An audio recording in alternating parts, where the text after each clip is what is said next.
They say every city has a place people whisper about, but never visit. For us, it was Graydon Asylum, a sprawling complex of cracked stone and blackened windows, sitting like a tumor at the edge of town. It had been closed for decades. Rumors clung to it. Patients experimented on, staff who vanished, screams that carried across the woods at night. Parents warned their kids never to go near it, which naturally made it irresistible. We were 5 Eli, our de facto leader, always with a camera strapped around his neck. Maya, sharp-tongued, skeptical, but the bravest among us. Trevor, heavy-set, cautious, always the one asking if we should turn back.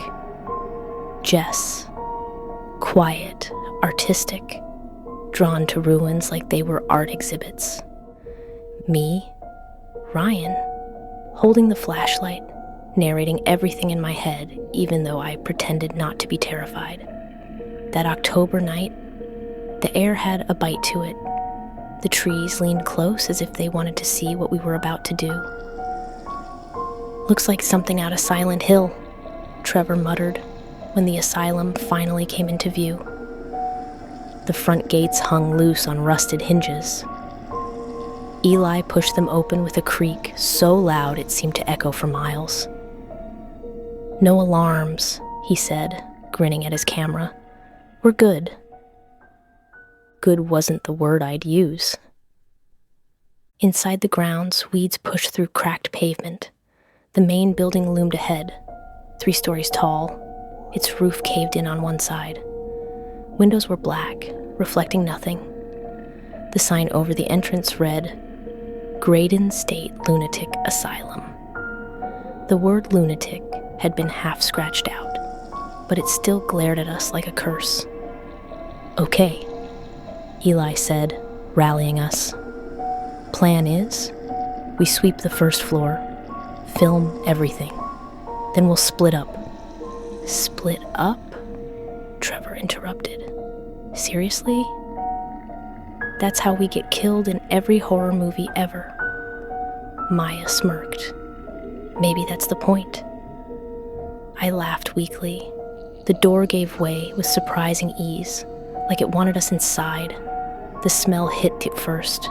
Mildew, rot, something faintly metallic. Our flashlights carved tunnels of pale light through the dark. The lobby was huge. Paint peeled in sheets. The ceiling sagged with water damage. A reception desk sat abandoned, papers scattered like the staff had left mid-shift. Wheelchairs and gurneys gathered dust in corners. Jess crouched by a wall, tracing her fingers over graffiti. "Do not read the book." We all looked at each other. Eli zoomed in with his camera. "Creepy," he said, "but perfect." The asylum was a maze. Hallways stretched endlessly, lined with locked doors and broken light fixtures. The deeper we went, the stranger it felt. Cold drafts slipped past, though every window was boarded. Sometimes faint whispers carried through the halls. Too far away to belong to any of us. Trevor swore he saw shadows move where there was nothing.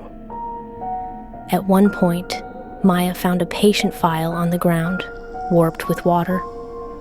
The photo was gone, but the notes remained. Subject: refuses to obey treatment protocols.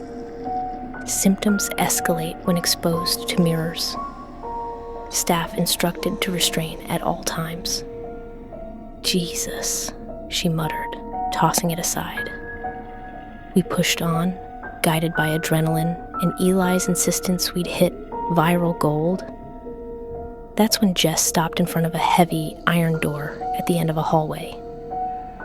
Unlike the others, this one wasn't locked. The handle was cold when I touched it, as if it had been left outside in winter. "Basement," Eli guessed. The door groaned open, revealing a stairwell spiraling into the dark. Something about the air changed the moment we stepped through. It felt heavier. The basement smelled of damp stone and old smoke. Our flashlights jittered over brick walls and exposed pipes. Strange symbols were chalked on the floor, faded but deliberate. At the far end of the corridor, in a room that looked like a storage vault, we found it. A book. It sat on a pedestal of stacked crates, covered in dust but disturbingly intact. The cover was dark leather, warped with age. No title. Just a clasp that looked like tarnished brass. Jess whispered, "Why is this the only thing not ruined?" Eli was already filming, circling it like a predator. "This is it," he said. "This is our find." I didn't want to touch it, but Maya, ever fearless, snapped the clasp open and flipped it open. The pages were yellowed, ink black and sharp. And on the very first page, written in neat, almost obsessive handwriting, was a heading: Rules for Survival in Graydon Asylum. There were 10 of them. Do not turn off your light, even for a second. If you hear footsteps behind you, do not run. They are faster.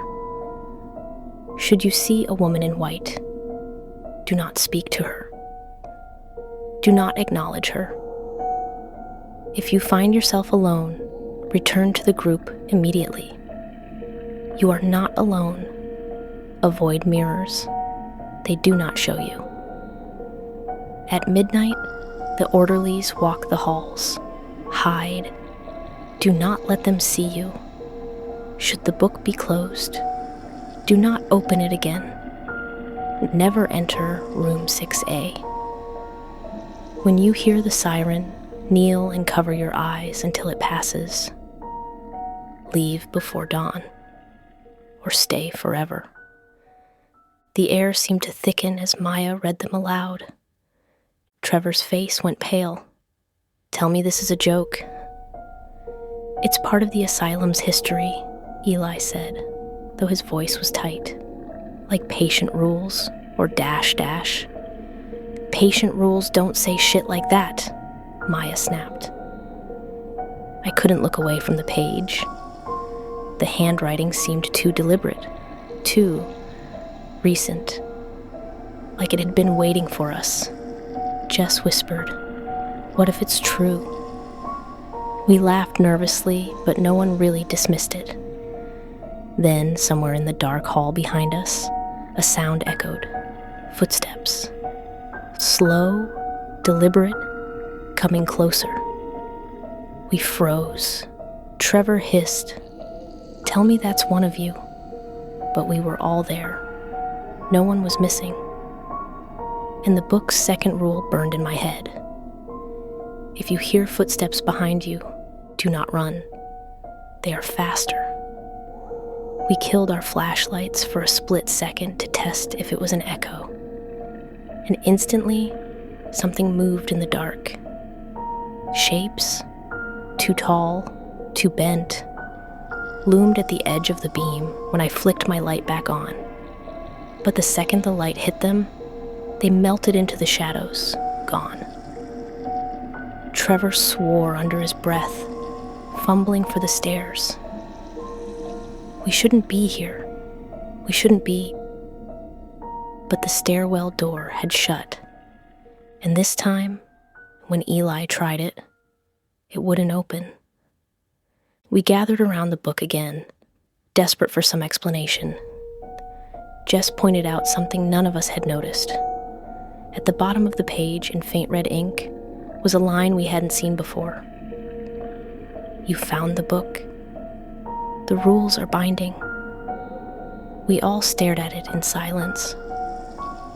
"What does that mean?" Maya asked. "It means," Jess whispered, "we're trapped here." The first night inside Graydon Asylum had begun, and already we'd broken 2 rules. The footsteps didn't stop. They circled us in the dark basement corridor, shuffling slow and deliberate, pausing just long enough to make us believe they'd gone before starting again. We huddled close to the book. Nobody dared move. Rule 2, Trevor whispered, his voice shaking. Don't run. Maybe we should test that, Maya said, her eyes flicking toward the stairwell. Better than just... No, Jess hissed. It says they're faster. Eli's camera lens caught the beam of my flashlight. His voice was steady, but his hands weren't. Film everything. If we make it out, this is our proof. Proof of what, though? Ghosts? Monsters? Our own stupidity? The footsteps drew closer, louder, until they were just beyond the cone of our light. Then they stopped. We held our breath. Something brushed my shoulder. Cold, thin, like fingers. I swung my flashlight, but nothing was there. Trevor nearly bolted, but Maya grabbed his sleeve. Don't, she said through clenched teeth. The silence stretched on. The only sound was our breathing and the faint drip of water from a pipe. Finally, Eli whispered, "We're moving. Together. Stay in the light." And so we did. 5 explorers pressed shoulder to shoulder, flashlights overlapping, shuffling toward the stairwell door. When we reached it, Eli pressed his shoulder against the iron handle and shoved. It opened. Just like that. Trevor swore under his breath. It was locked. I tried it. No one answered. We fled up the stairs, tripping over each other, bursting back into the first floor like survivors crawling from a grave. Back in the lobby, we tried to breathe. The place still stank of mildew and rot, but compared to the basement, it was air from heaven. Jess sat against the wall, clutching her sketchbook like a talisman. Maya paced, whispering the rules under her breath, as if memorizing them might help. Don't turn off your light. Don't run from footsteps. Don't talk to the woman in white. Eli replayed footage on his camera, muttering. I didn't catch them. Just shadows, like the lens refused. I noticed Trevor staring at the entrance doors. Why didn't we just leave? Why'd we come back up here? We all turned. The answer was obvious. The front doors were chained shut. Not with old, rusted links either, with heavy steel, gleaming, new. They hadn't been like that when we entered. They don't want us leaving, Jess whispered. Her words hung in the air like smoke. We argued, of course. Eli insisted this was all part of the asylum's atmosphere. Maybe urban explorers or squatters had staged it. Trevor swore he was done and would break a window if he had to. Maya wanted to search for an alternate exit.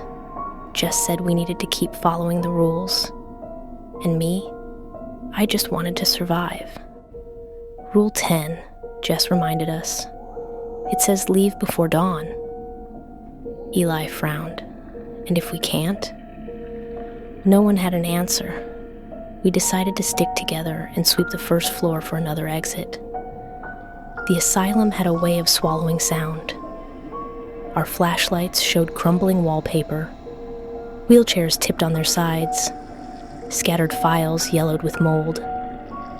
At one point, we found the cafeteria, trays still stacked, rusted utensils on the floor. The tables had scratches carved into them. Words, drawings, tally marks. One message stood out. The orderlies come at midnight. Trevor's face drained of color. That's Rule 6. Eli filmed it in silence. We pushed further down the east wing, passing doors with faded numbers. 4A, 5A. When Jess's light fell on the next one, she froze. 6A. The number was painted in red. The door was chained, but something about it radiated wrongness. We all remembered the rule. Never enter. Room 6A. Keep moving, Maya muttered. We don't even look at it. But as we passed, something whispered from behind the door. Not words, just a voice. Low, wet, slithering through the cracks. Trevor clamped his hands over his ears. Eli raised the camera, filming. Don't acknowledge it, Jess snapped. That's part of the rules. We hurried on, but I couldn't shake the sound. It followed us, faint but constant, until the door was out of sight. We found a side exit near the laundry wing. The door was bolted shut from the inside, as though someone had sealed it to keep things in. Trevor kicked at it until his foot bled, but the door held. That was when the first strange thing happened with the mirrors. The laundry room had a cracked one above an old sink. Maya stepped in front of it, brushing dust aside.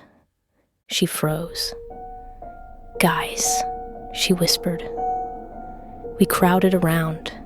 In the glass, our reflection stood there, except Maya's. Her reflection was gone, not missing, replaced. In her place was a woman in a hospital gown, pale, eyes hollow, staring directly at Maya with her lips curled in a faint smile. We all staggered back. Maya nearly smashed the mirror with a pipe, but Jess yanked her away. Rule 5, she reminded us. Avoid mirrors. They don't show you. Eli filmed the empty sink instead. He wouldn't point the lens at the mirror. "It's not picking her up," he muttered, like it doesn't want to. That was the last straw for Trevor. Screw this. Rules or not, I'm breaking a window. He stormed down the hall, us scrambling after him. But every window we passed was bricked over. From the outside, they hadn't been. The asylum was changing, closing around us. By the time we regrouped in the lobby, panic had set in. Jess was pale, trembling, muttering about binding rules. Maya paced, swearing. Trevor sat clutching his bleeding foot. That was when the siren began. It started low, almost like a hum, vibrating through the walls. Then it rose into a wail so piercing it rattled my teeth. We all froze, looking at each other. Rule 9. When you hear the siren, kneel and cover your eyes until it passes. Without a word, Jess dropped to her knees and pressed her face to the floor. I followed instantly. Eli hesitated, still filming. "Maybe it's just down," Maya screamed, tackling him. Trevor clutched his ears, fell to his knees. We covered our eyes. The siren grew louder, so loud it felt like the building was splitting apart. My hands shook as I pressed them tighter over my face. And then, footsteps. Heavy, synchronized, marching past. Through the cracks between my fingers, I saw boots. Dozens of them, black leather, gliding silently across the cracked floor. Orderlies. Their faces weren't right, blurred, featureless. They carried stretchers. On one of them lay a patient thrashing violently, his mouth open in a silent scream. They passed us by, their boots clicking in unison. And just as suddenly as it had begun, the siren faded. When we lifted our heads, the lobby was empty. empty except for Eli's camera, lying on the ground, still recording. Eli was gone. We shouted his name, ran through hallways, checked every corner. Nothing. Jess picked up the camera. The screen showed static, then a frame of Eli being grabbed by 2 orderlies, dragged into the dark. His mouth opened to scream, but the footage cut. Maya slammed her fist into the wall, sobbing. Trevor curled into himself, rocking. I stared at the book, still clutched in Jess's arms. Another line had appeared at the bottom of the rules page. 1 has been taken. More will follow. We argued again, whether to stay put until dawn or keep searching for exits. Trevor wanted to give up, convinced we were already dead.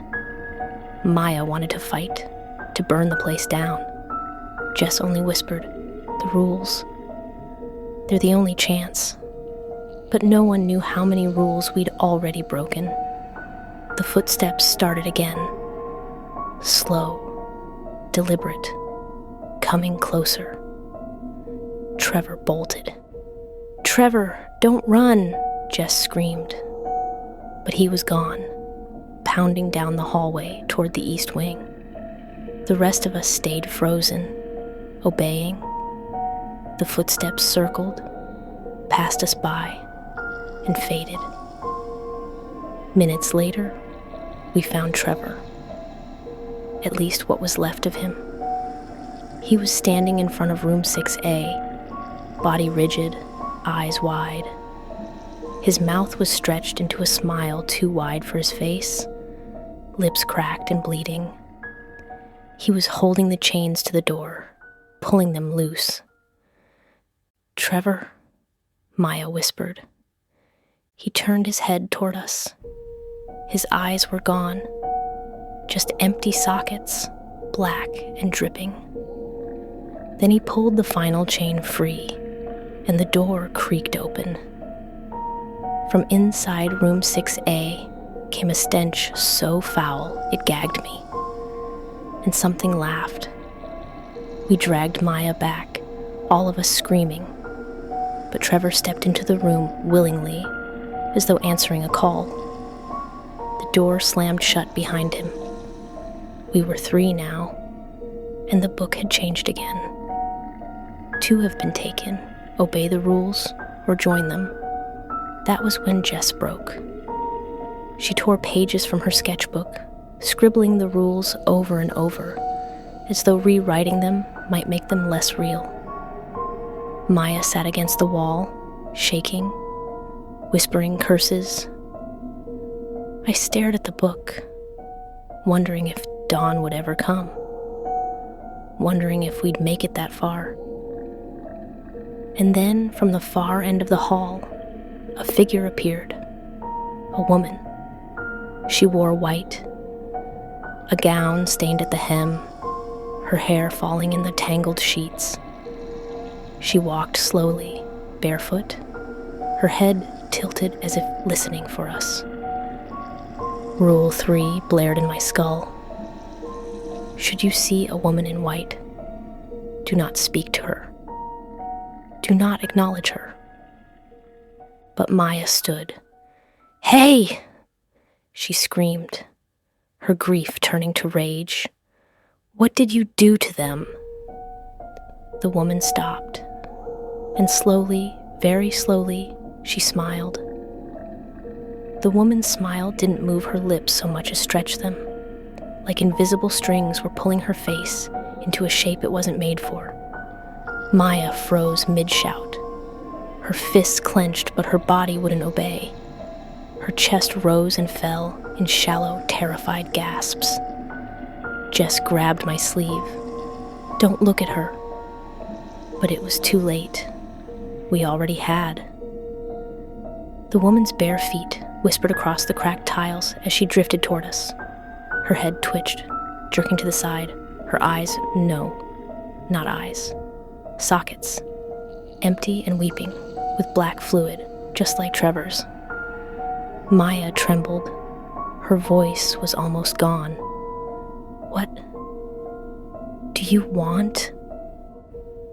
I wanted to scream at her to shut up, to remember the rule, but the words wouldn't come. The woman in white stopped just short of Maya, leaning in close, her jaw unhinged with a sickening crack, and then, in a voice that wasn't her own, she spoke. He opened the door. Now he belongs to me.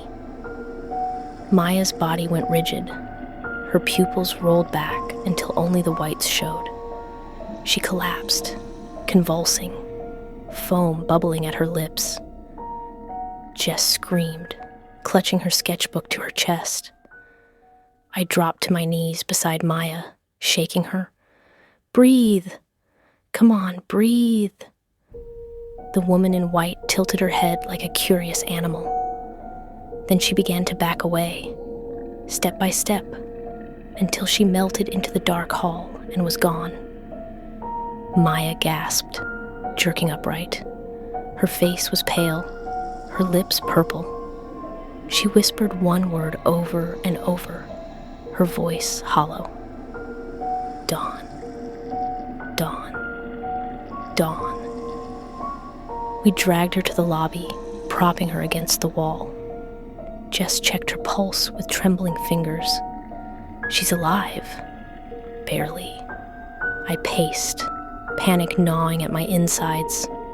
We can't stay here. Every rule is just another way to die. Jess clutched the book tighter. No. The rules are the only thing keeping us alive. I wanted to argue, but the proof was all around us. Eli was gone because he ignored the siren. Trevor was gone because he ran and opened the wrong door. Maya nearly died because she spoke to the woman in white. The book wasn't a warning. It was a contract. And we were bound. The hours dragged. We found a cracked clock on the wall, its hands frozen at 11:47. Time refused to move. Jess tore a page from her sketchbook and scrawled the rules again, her handwriting frantic, uneven. She shoved it at me. Keep this on you. Don't forget. I folded it into my pocket. Maya stirred, whispering nonsense. Her eyes fluttered open, but something about them was wrong. Too wide, too dark. She's not the same, I whispered. Jess shook her head. We need her. We can't split up. But deep down, I knew Maya was already half theirs. At some point, we wandered back into the West Wing. That's where we found the chapel. The room was massive, lined with wooden pews, warped by damp. A crucifix hung crooked over the altar, its figure carved not like Christ, but like something screaming, arms bound in chains. Maya walked straight up the aisle, drawn to it. Jess and I hesitated at the door. Why would an asylum have a chapel like this? I whispered. Jess shook her head. It's not for patients. It's for whatever they worshipped. I didn't want to know what that was. On the altar lay another book, not like the one we carried. This one was smaller, with brittle, torn pages. Maya grabbed it before we could stop her. She flipped it open, her lips moving as she read. Then her voice dropped, echoing unnaturally. They came to cure madness, but madness cured them. The asylum does not house the patients. The asylum is the patient. Her eyes snapped up at us, black and gleaming. Jess wrenched the book from her hands and hurled it across the room. Maya collapsed again, choking. I told you, Jess hissed. She's not the same anymore. We didn't pick the smaller book back up, but the words haunted me. We spent what felt like hours wandering hallways that bent back on themselves, rooms repeating, exits vanishing. Every so often, we heard whispers from empty rooms. Once, Jess nearly walked straight into a mirror, but I yanked her away before she could see. The asylum wasn't just trapping us, it was reshaping itself. We finally collapsed in what looked like an old recreation room. Torn couches circled a burned-out fireplace. Graffiti on the wall read, "They watch." Maya slept fitfully, twitching. Jess sketched by flashlight, her pencils scratching frantic lines. I leaned over her shoulder and froze. She wasn't sketching us. She was sketching the woman in white. Page after page after page, each more detailed than the last. "I can't stop," she whispered. "Every time I close my eyes, she's there. It's like she wants me to draw her." I took the sketchbook from her, shoving it shut. "Don't give her form." "That's what she wants." Jess looked like she might cry. "Then what do we do?" I pulled the rules from my pocket. The paper trembled in my hands. We obey. That's all we can do. It must have been close to midnight when the siren wailed again. Jess and I dropped instantly, pulling Maya down with us. This time I pressed my hands so hard into my eyes I saw stars. The boots came again, dozens, orderlies gliding past, faceless, carrying stretchers. But this time, something was different. They stopped, right beside us. I held my breath. Every muscle screamed to move, but I didn't dare. A hand brushed my shoulder, not cold like before, but solid, heavy. And then a voice, flat, mechanical, like a broken intercom. Patient, uncooperative. Restrain. My blood turned to ice. The boots shifted, and I heard Maya being lifted. She screamed, thrashing. Jess reached blindly, grabbed her ankle. "Don't take her." "She's not." The siren cut out. When we opened our eyes, Maya was gone. Only two of us remained. Jess sobbed quietly, her tears streaking the dust on her face. "We should have held her. We should have." "She was already theirs," I whispered. "Maybe it's better this way." But deep down, I knew better. There was nothing merciful about what the asylum did to its patients. Jess clutched the survival book to her chest like a shield. "If dawn ever comes, it'll only be for us." I nodded, though I wasn't sure dawn would ever come at all. We tried to sleep in shifts, but the asylum never let us rest. Whispers crept through the halls. Once, a gurney rolled by on its own, squealing wheels echoing. The smell of antiseptic stung our noses. When my eyes finally closed, I dreamed of the rules. 10 commandments, etched in fire, burning themselves into my brain. A voice whispered, "They are not rules. They are treatments." I woke with a start. Jess was gone. My heart slammed.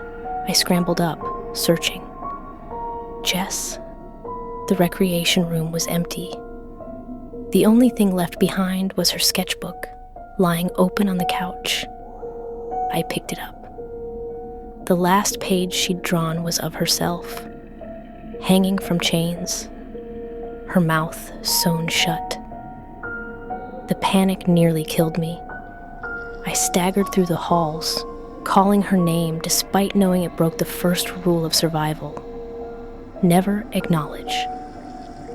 The asylum swallowed my voice whole. And then I saw her. At the far end of the hall, standing in the glow of a flickering light. Jess. Jess," I shouted, running. She didn't move, didn't blink. As I drew closer, my stomach dropped. It wasn't Jess.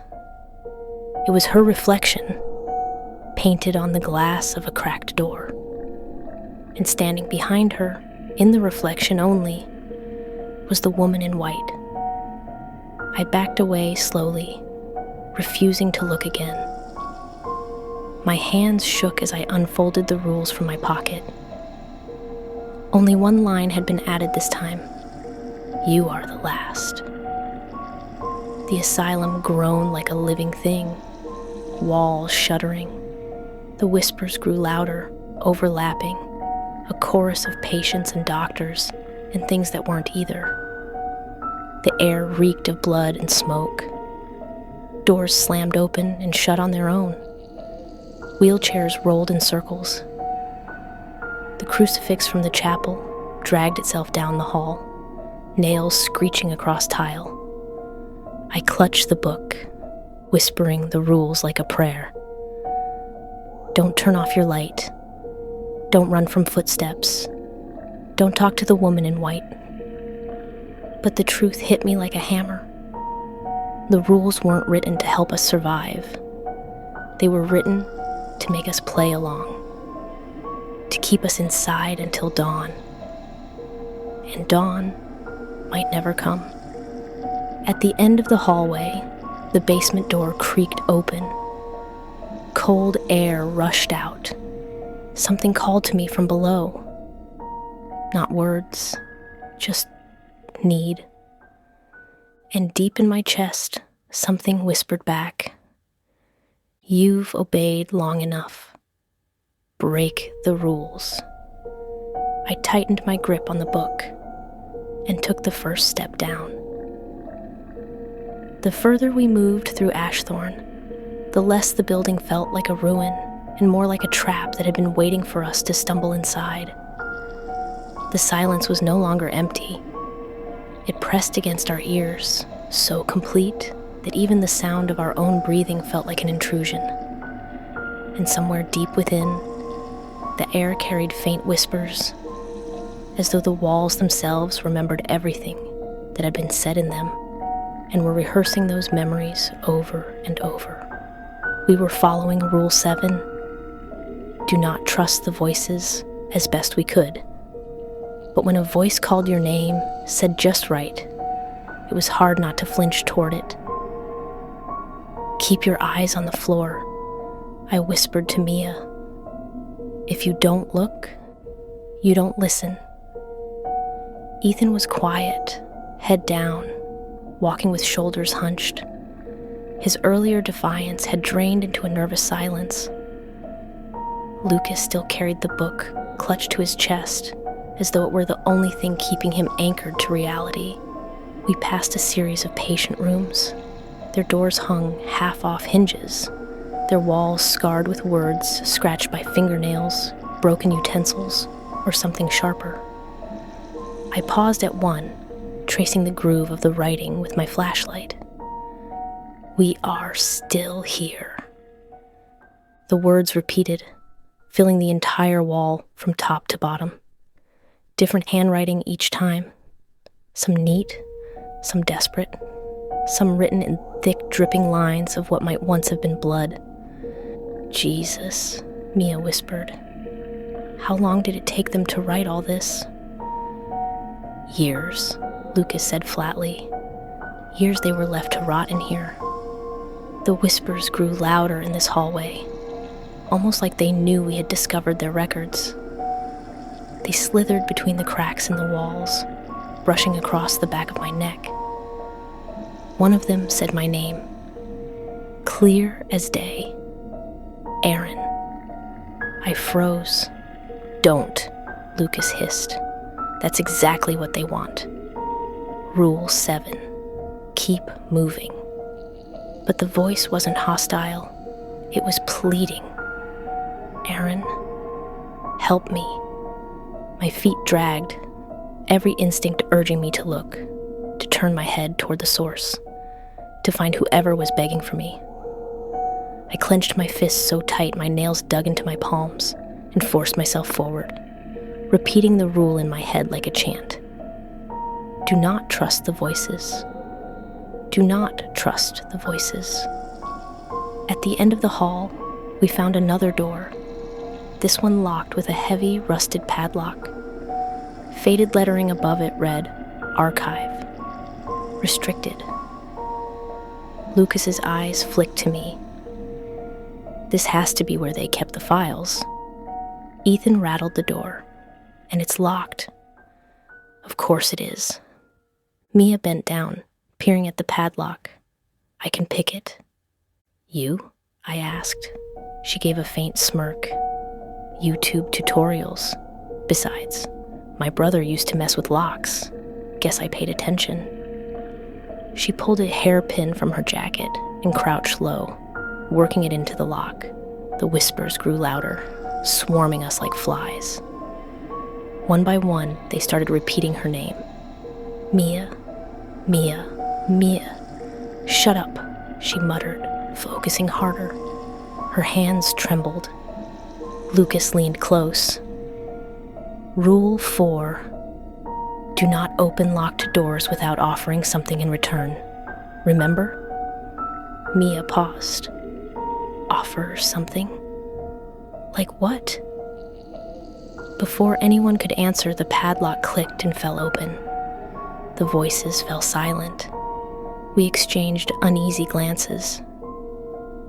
You didn't offer anything, Ethan whispered. What if that counts against us? Mia swallowed, but said nothing. She pushed the door open, and the smell hit us. Damp paper, mildew, and something coppery beneath it. The archive was a vast room lined with filing cabinets, overturned desks, and stacks of yellowing folders spilling across the floor. Our lights revealed thousands of patient records, photographs, and handwritten notes. Lucas stepped inside reverently, like he was entering a cathedral. This is it. This is the evidence. We fanned out, searching. Every drawer we opened was packed with reports. Electroshock therapy logs, incident sheets of violent outbursts, surgical records with the word lobotomy stamped across them in red. I pulled a folder labeled Subject Number 247. Davis, Clara. The photograph paperclipped to it showed a woman in her 20s staring hollow-eyed at the camera. The notes described her delusions, how she believed the doctors were trying to take her voice. The final entry read, Subject terminated. Vocal cords surgically removed post-mortem for study. I dropped the file. My stomach lurched. Across the room, Ethan swore. You guys, look at this. He held up a ledger. Inside were pages of names, each followed by a date and a word. Silenced. Hundreds of names. Maybe thousands. They weren't treating them, Lucas said, voice shaking. They were harvesting them, studying silence, like it was some kind of cure. Mia held up another document, handwritten in frantic scrawl. Listen to this. They said the voices were not delusions. They said the walls are hungry, and the silence is the only way to survive them. A cold wind swept through the archive, though no windows were open. The whispers surged again, louder than before, an angry chorus rattling the drawers. We shouldn't have been there. Something was coming.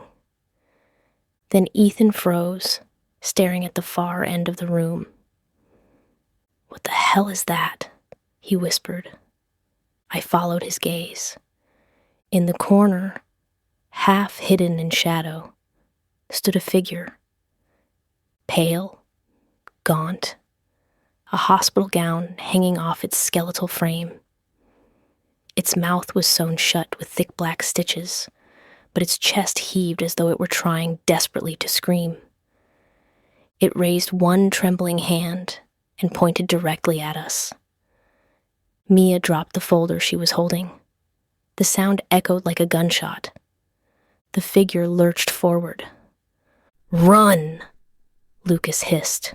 We bolted from the archive, slamming the door behind us. Ethan grabbed the padlock from the ground and jammed it back into place, though it didn't click shut. On the other side, fists began pounding, muffled groans rattling through the wood. Mia's face was chalk white. What the hell was that? "One of them," Lucas whispered. "One of the silenced." We didn't argue. We ran. The hallways twisted, unfamiliar. Every turn seemed to lead us deeper rather than closer to the exit. The asylum shifted, pulling us in like a labyrinth designed to disorient, and the voices followed. They weren't whispers anymore. They were screams.